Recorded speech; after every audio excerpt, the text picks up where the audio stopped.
তোমরা সবাই কেমন আছো? আশা করি সবাই খুব ভালো আছো, সুস্থ আছো। চলে এলাম নতুন একটা ভিডিও নিয়ে তোমাদের সামনে। তো অনেকদিন ধরেই ভাবছি কড়াইশুঁটির কচুরি করব, বাট করা হয়ে ওঠেনি, কিন্তু ভাবলাম চলো আজকে করা যাক। আর আজকে যেহেতু কড়াইশুঁটির কচুরি রেসিপি করব আর তোমাদের সেটা শেয়ার করব না, সেটা কি কখনো হতে পারে? চলো বন্ধুরা, তবে স্টার্ট করা যাক।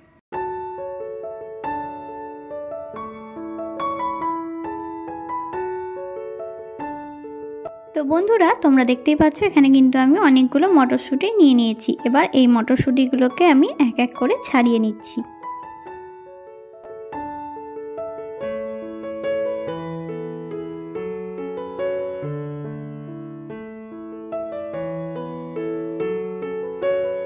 আমরা যেহেতু বাড়িতে দুজন, তাই সেই মতে আমরা পরিমাণ মতো দেখো এখানে মটরশুঁটি ছাড়িয়ে নিয়েছি। আমাদের দুজনের জন্য এটাই যথেষ্ট। এতে অনেকটা পরিমাণ মটরশুঁটি পেস্ট করে হয়ে যাবে। তো এখানে 15 থেকে 18 পিস হয়ে যাবে লুচি। তো আমি এখানে প্রথমে মটরশুঁটি দেখো ছাড়িয়ে নিয়েছি। পাশে দেখো গোল গোল করে আলু কেটে এটাকে সেদ্ধ হতে দিয়েছি। এটা করব আলুর দম আর কড়াইশুঁটির কচুরি। দারুণ একটা কিন্তু রেসিপি। চলো চটজলদি আলুর দমটা কিন্তু আমি এখানে প্রথমেই রেডি করে নিলাম। যেহেতু পরে কড়াইশুঁটির কচুরিটা ভাজবো, কড়াইশুঁটির কচুরি সবসময় গরম খেতেই ভালো লাগে, ওই জন্য আলুর দমটা আগে করে রাখলাম। আর এদিকে দেখো আমি কড়াইশুঁটির কচুরি করার জন্য কড়াইশুঁটিটাকে প্রথমে কিন্তু আমি পেস্ট করে নিলাম।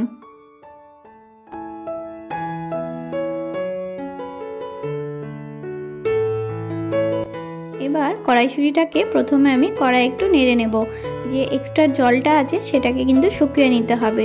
এতে মশলা বলতে তেমন কিছুই না, জিরে গুঁড়ো, লবণ আর হলুদ গুঁড়ো দিয়েছি পরিমাণ মতো।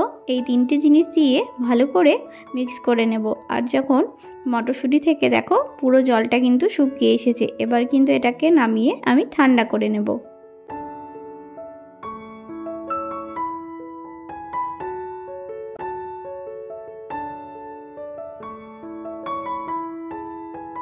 দেখো এবার কিন্তু মটরশুঁটির পেস্টটা ঠান্ডা হয়ে গেছে। এবার আমি লুচি করার জন্য দেখো আটাটা কিন্তু মেখে রাখেছি। এই মেখে রাখা আটাটা 30 মিনিটের জন্য রেস্টে রেখে দিতে হবে। তারপরেই দেখো আমি কিন্তু গোল গোল করে পিস করে নেব, লেচি করে নেব। যেরকম সাইজে তোমরা করবে সেই হিসেবে করবে তোমরা। তো আমি দেখো একে একে কিন্তু লেচির মধ্যে পুর ভরে নিচ্ছি।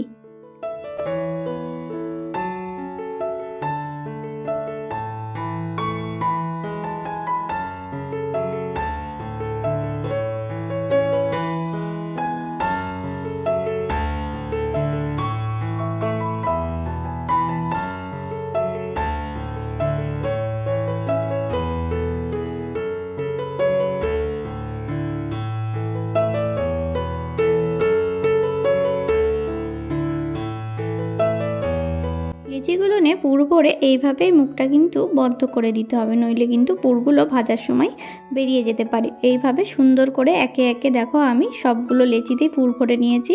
এবার চলো এটাকে আমি বেলে নেব।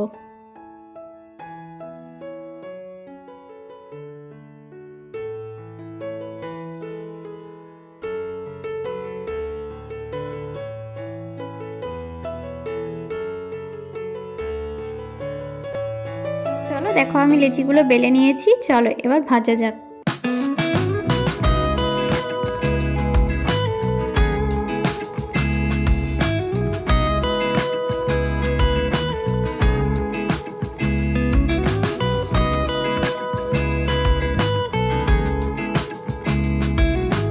ওয়াও, কি সুন্দর দেখো লুচিগুলো ফুলকো ফুলকো ভাবে ফুলছে।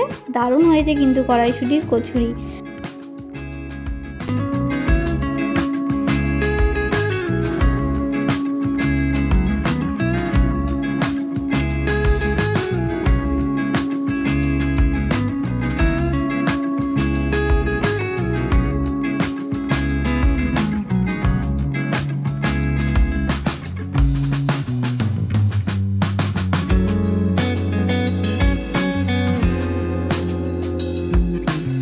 প্রত্যেকটা কচুরি কিন্তু দেখো খুব সুন্দর ফুলকো ফুলকো ভাবে ফুলেছে। আর একটারও কিন্তু সেরকম দেখো পুর বেরোয়নি। কত সহজেই দেখো সুন্দরভাবে কচুরিগুলো ভাজা হয়ে গেল। আর দেখতেও কি অপূর্ব হয়েছে, খেতেও কিন্তু দারুণ হয়েছে।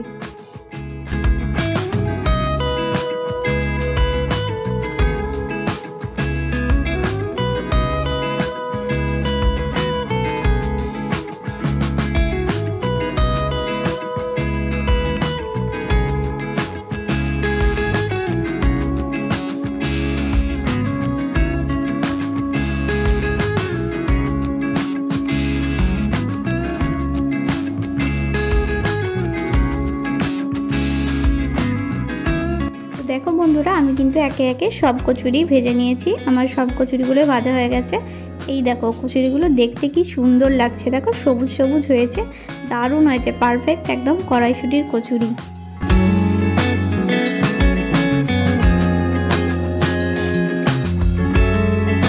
এইদিকে গরম গরম কড়াইশুঁটির কচুরি আর তার সাথে গরম গরম আলুর দম, আর কি চাই বলো।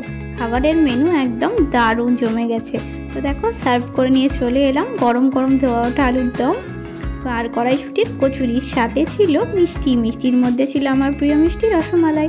তো আজকে আমার ডিনার কিন্তু এই দিয়েই জাস্ট জমে গেল। তোমরাও কিন্তু কম সময়ে বাড়িতে এইভাবে কড়াইশুঁটি বানিয়ে দেখবে, পারফেক্ট একদম, খেতেও হবে দেখতেও হবে দুর্দান্ত।